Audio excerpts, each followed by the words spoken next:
Friends, આ છે આજની આપણી રેસીપી દહીં બુંદી રાયતા. હેલો ફ્રેન્ડ્સ, આજે આપણે બનાવીએ દહીં બુંદી રાયતું, દહીં બુંદીનો રાયતા.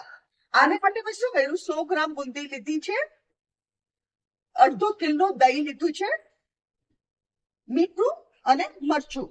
સૌથી પહેલા શું કરવાનું, આ બુંદીને આપણે સોક કરવાની. આ બુંદી છે એમાં હું પાણી નાખું છું અને આપણે દૂધમાં રાખીને સોક કરી આને. આ સોક થાય એટલી વારમાં આપણે શું કરવાનું, આમાં હું અડધો કિલો દહીં નાખું છું, જેમાં મારે બુંદીનું રાયતું બનાવવું છે. આમાં અડધો કિલો દહીં નાખું છું.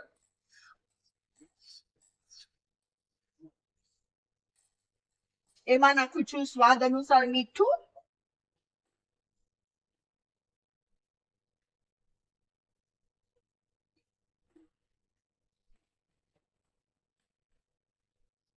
લાલ મરચું. લાલ મરચું બહુ નહીં નાખવાનું, it is not spicy, little. મેં નાની ચમચી પા નાખી અને હવે આપણે નાખીશ 1 2 3 4 5 અને 6. આ થોડું સ્વીટ જ સરસ લાગે. હવે આપણે શું કરવાનું, આને ઝેરી કાઢવાનું, બરાબર રીતે ઝેરી કાઢવાનું.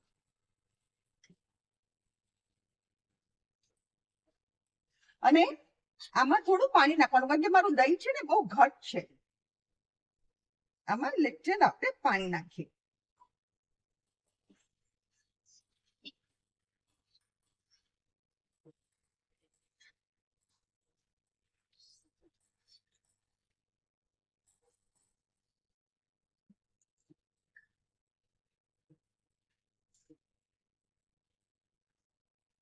આમાં પાણી નાખ્યું, આને સાફ કરી દેવાનું આવી રીતે.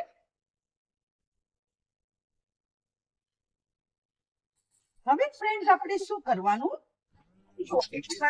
સોક થઈ ગઈ મસ્ત, એકદમ નરમ પડે ને એટલે આપણે શું કરવાનું, એને આવી રીતે નિતારવાની. નિતારીને બુંદી બધી આમાં નાખી દેવાની.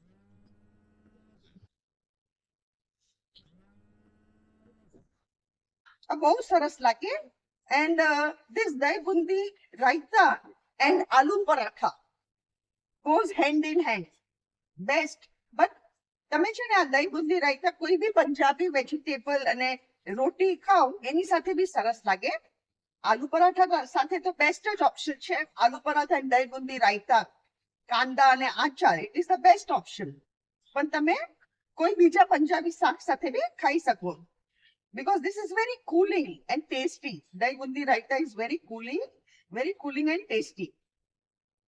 આપણે બધું નિતારી લીધું મસ્ત. હવે શું કરવાનું ફ્રેન્ડ્સ, આપણે આને મિક્સ કરી દઈએ.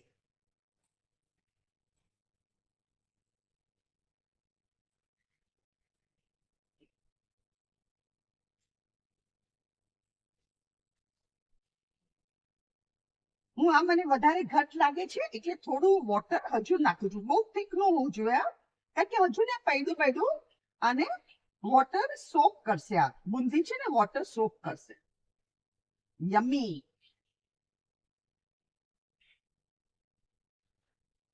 ફ્રેન્ડ્સ, આ છે આજની આપણી રેસીપી દહીં બુંદી રાયતા. અગર તમને મારી રેસીપી પસંદ આવે તો કમેન્ટમાં જરૂરથી લખો અને તમે બી જરૂરથી મારી વેરાયટીઝ બનાવો અને મારી ચેનલને જરૂરથી સબસ્ક્રાઇબ કરો.